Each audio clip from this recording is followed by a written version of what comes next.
Every single main series Pokemon game has had some sort of third version, which is typically seen as a definitive version of that generation, with some added features from the first two versions. 5th generation changed that formula a bit by releasing 2 definitive versions with Pokemon Black 2 and Pokemon White 2, but the concept of the definitive version still remained the same in Gen 5. Even recently with Generation 7, we received Ultra Sun and Ultra Moon, which wasn't as different as Black 2 and White 2 were compared to Black and White, as it was more like how Platinum was, or Crystal version, to Sun and Moon. And for some reason, with Pokemon X and Pokemon Y in Generation 6, we did not receive a definitive version of those games at all.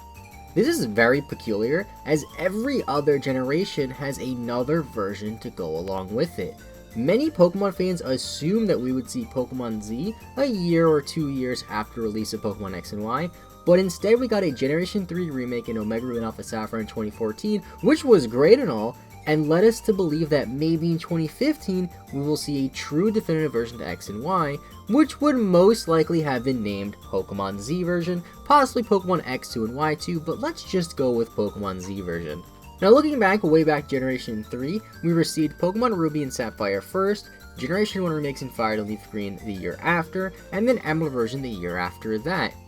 They could have followed this same exact formula for 6th generation with X and Y first, Pokemon Omega Ruby and Alpha Sapphire after, then Pokemon Z after, which would have made a lot of sense to release Pokemon Z in 2015. But instead, 2015 was a completely dry year for Pokemon. We received no new main series game, and no news of a new game as well, and from the years 2012 to 2019, 2015 was the only year where a main series game was not released anywhere in the world. So the question is, what happened to Pokemon Z, or whatever the definitive edition game of Generation 6 would have been called? So first, to begin this video, we have to start with Generation 6 with the release of X and Y on the 3DS worldwide in October of 2013. This was the first main series Pokemon game on the 3DS, as well as the first time a Pokemon game saw a worldwide release. There was a lot of hype around this game due to it being the first on the 3DS, which even outsold Pokemon Black and White as well as Pokemon Ruby and Sapphire. These games were a lot of fun and brought back a lot of people to Pokemon, and eventually we all became wondering what the next game would be after Pokemon X and Y. X and Y in general has some strange and unused elements such as AZ's Floette amongst a few other things, which were all expected to be in Pokemon Z if we ever got it. Once 2014 came around, Omega Ruby and Alpha Sapphire were finally revealed and Pokemon fans were hyped. We wanted a Generation 3 remake for a while now, and once we finally got it, we saw how not only did it do a great job remaking Ruby and Sapphire, but it also updated them a little bit to fit modern Pokemon with a redesigned Mauville City and even some new Mega Evolutions to add to the Megas that were introduced in Pokemon X and Y. This was the first time a remake game introduced new forms like this, which was very exciting. Pokemon fans largely loved ORAS, but once again, time came around when we were looking ahead to the next game. 2015 came along and we were expecting some sort of new game, but we got nothing. 2015 then turned 2016 and we still had no news about a new game, and it was starting to seem like maybe it was a little bit too late for Pokemon Z.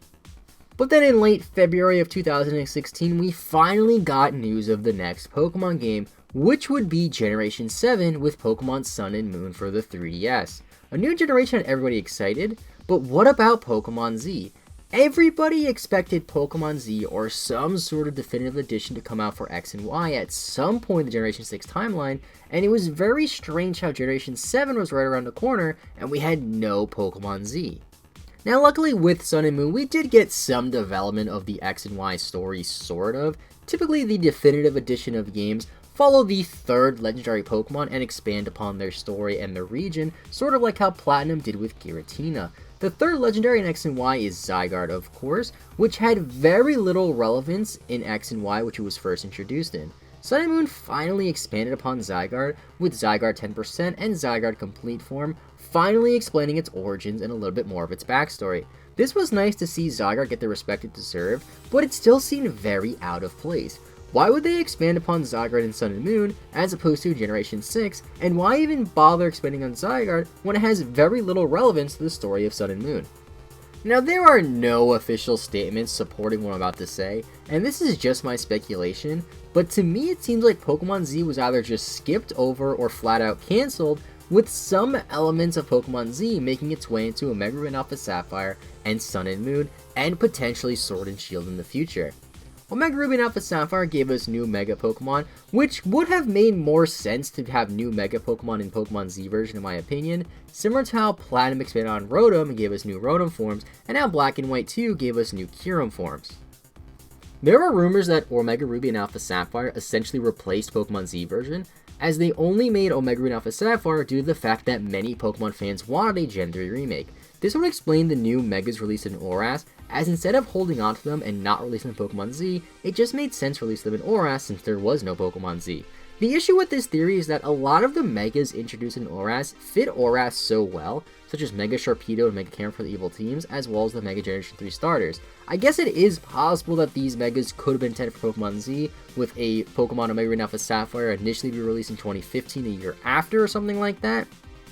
but this is all just speculation. Now, I have seen some theories saying that they wanted to release Pokemon Z in 2016 instead of Pokemon Sun and Moon, however they were pushed to make Sun and Moon instead to celebrate Pokemon's 20th anniversary that year, since a third game wouldn't really do the 20th anniversary justice. This again could be the case for Zygarde's lore being dumped to Sun and Moon, but there's no facts or evidence supporting this. Now, in terms of what I think happened, I think there just simply wasn't enough time to release Pokemon Z, and it just wasn't in the cards for them. I think when they released X and Y in 2013, they did plan on eventually releasing a Z version the following year, or maybe even the year after that in 2015, but decided to release ORAS in 2015 instead, and save Pokemon Z for later. I believe that they could have gotten some very basic work done on Pokemon Z, which shouldn't have been too hard as Pokemon Z is largely just based on X and Y with a few additional add-ons. Things like the Zygarde Cells and Zygarde Complete could have been intended for Pokemon Z, and could have been worked on at this point as well. They then decided to shift focus on Sun and Moon for whatever reason and released it on the 3DS right before the Switch came out,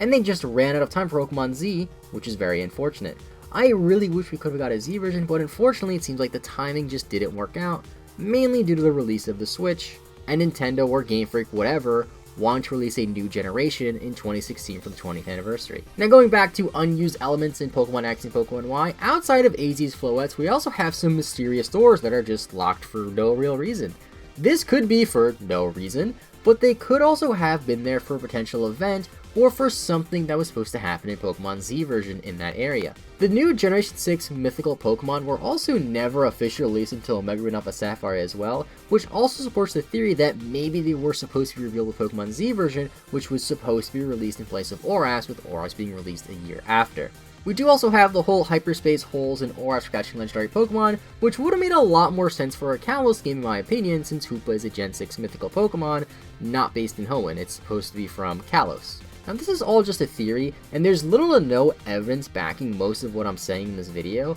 but there's no denying that Generation 6 has a weird timeline and a lot of weird mysteries that nobody really knows the answer to. There is also a minor discrepancy with the anime as well when it comes to Pokemon Z version, as the latter half of the Pokemon X and Y anime is called Pokemon X, Y, and Z. I figured this was worth mentioning since Zygarde and Team Flare have more of a focus in the Pokemon X, Y, and Z anime, which could have potentially tied more into the story as well. And now we are heading into Generation 8 with Pokemon Sword and Shield, which is focused on the Galar region inspired by England. Typically, Pokemon regions are geographically located in the Pokemon world in a similar place to the place that they're based off of in real life, meaning that the Galar region based on England should be close to the Kalos region, which was based on France.